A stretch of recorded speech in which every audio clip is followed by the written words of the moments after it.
Hai, balik lagi dengan pembukaan yang aneh.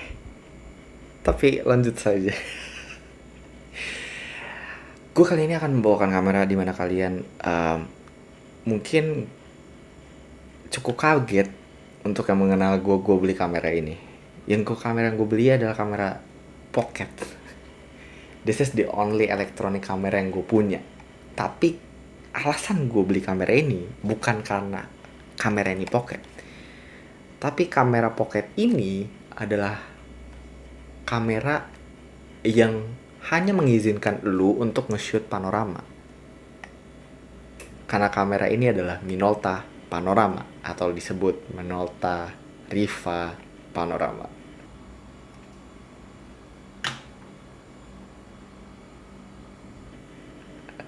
Nah, Minolta P'(S) ini ya, atau Minolta Panorama ini sebenarnya untuk market Jepang sih. Gue cukup hoki bisa dapet ini di Indo karena ini yang ada P'(S)-nya lumayan jarang. Gue lebih sering nemu Riva Panorama, lebih banyak beredar lah, entah kenapa ya. Tapi gue suspek itu karena ya udah masalah market aja. Dan kalau kayak gitu kan jadi ya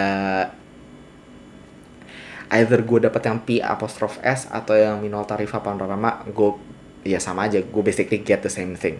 But the reason why I get this camera because ya other things dan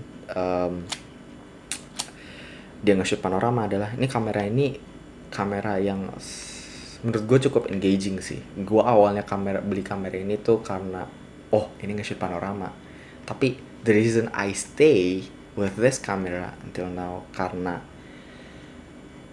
gue nggak pernah semikir itu untuk mikir dua kali tentang framing gue di ketika gue foto ini. Ya gue bawa street foto lah, gue bawa ke jalanan, itu gue nggak pernah mikir dua kali untuk nge-shoot karena framingnya aja ini framing fix panorama gitu. Dan gue sangat bersyukur Minolta kayak bikin dedicated frame line untuk panorama ya, which is make sense karena ini kamera panorama. Tapi gue sangat bersyukur. Tapi cukup engaging sih ini kamera. Aneh rasanya untuk pertama kali nge-shoot kamera panorama yang fix dedicated gitu. Gue bisa tunjukin aja ke dalamnya. Di dalam tuh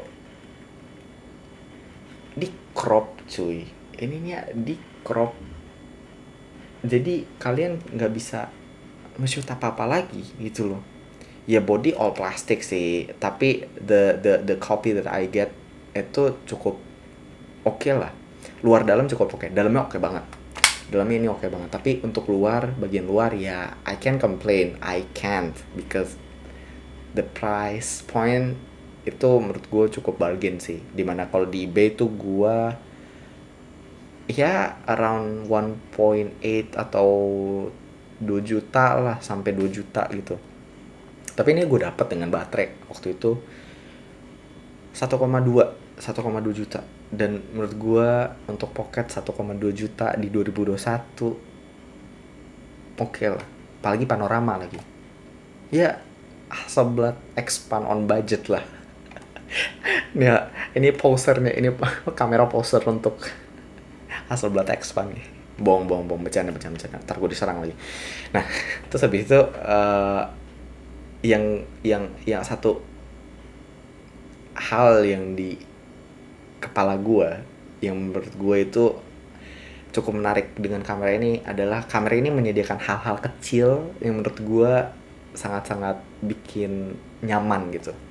Salah satunya adalah tadi gue udah sebutin, viewfinder dedicated. Jadi lu nggak usah ribet-ribet milih. Nggak kayak Ricoh R1S. R1S kan lu bisa milih panorama biasa atau wide panorama. Iya betul. Wide panorama sama biasa aja gitu. Udah. Tapi ini nih frame-nya dedicated. Terus habis itu kontrolnya nggak ada, cuma ada 2 aja. 2 tombol di atas lens shutter, yaitu tombol timer dan tombol matiin flash. That's it. Terus habis itu film door juga cukup simple sih, geser kiri kanan dan udah gitu loh. Gue tahu ini benda bergerak, ada movement things, and usually tends to broke. Gue nggak tahu kapan ini akan rusak, tapi semoga aja nggak dalam waktu dekat ya, karena gue masih pengen pakai gitu loh. Nah, ada satu hal lagi ini yang menurut gue ini, yaitu gripnya. Mungkin di pocket gak terlalu ini ya, tapi ketika pegang tuh gue jadi bersyukur banget Minolta bikin ini ada maksudnya kayak ada dimple di sini untuk ada kayak bump di sini sedikit yang ada plastik hitamnya untuk kayak ngegrip. Terus habis itu di belakang sini ada kayak bump baterainya itu yang ternyata untuk handrest juga bisa, dan di backdoornya ternyata ada dimple juga di sini untuk thumb rest. Small things but matters. Itu dia. Ini kamera yang bisa gue bilang small yet matters gitu loh.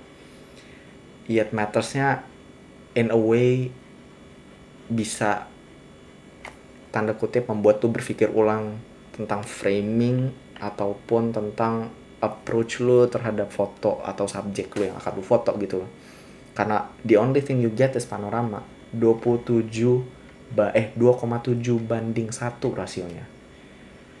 Abis itu lensanya 24 mili f4,5. Ya, which not a lot, nggak banyak yang lu dapet, tapi for the price point ya udah, balik lagi I can't complain gitu loh. Lensanya juga menurut gua it's not superb like other compact gitu loh, tapi balik lagi gua nggak bisa komplain gitu loh. Gua nggak bisa komplain akan hal-hal seperti itu. Lensanya okay, but not good, not great, and definitely not bad. It's capable.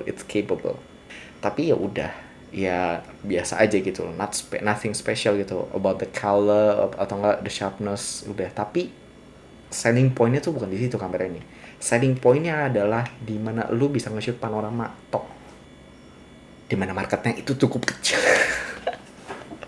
Gue nggak tahu kenapa Minolta bikin kamera ini ya. Gue di satu sisi bersyukur, tapi di satu sisi yang lain gue sedikit bingung. Tapi gue bersyukur lagi gue bisa punya kamera ini. Nah, hal lain yang menurut gue menjadi concern adalah di flash sih. Menurut gue kamera ini flashnya agak kurang nendang sejujurnya ya. Powernya entah karena baterai atau enggak, entah karena apa. Jadi agak kurang aja gitu.